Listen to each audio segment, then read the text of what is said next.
do I titrate the insulin right now? Yes, there's a limit around 100 pages of information can process in one conversation before it starts getting confused. Yes. So remember, this is just regular intracav. So we have intracav operating system enterprise for hospitals, and we can train it on thousands of documents. But that takes a lot of processing time. It's a lot more complicated than what you're seeing me upload, like a simple document. So we're able to get all of that together, and now all your document policies are able to kind of speak together a little bit to decide, hey, by the way, you should be careful about that while you're doing this policy. So it's interesting. How do I titrate insulin? Right. Okay, titrating insulin. Patient care, severe decay.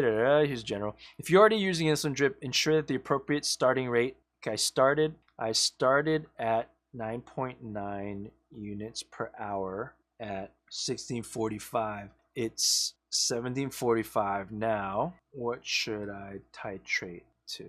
So you upload protocols for us? Yes. No, we would do it. So if we are working with your hospital, you would send us all the documents that you vetted as important for your department or the hospital in general. And then we would process it on our end so that your version of intracav will be educated on only your policies, not other hospitals, not other institutions, only your hospital. Really good question.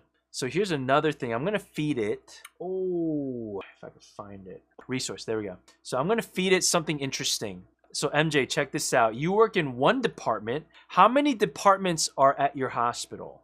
Give me a rough estimate. Is it like 5, 20, 70, 100?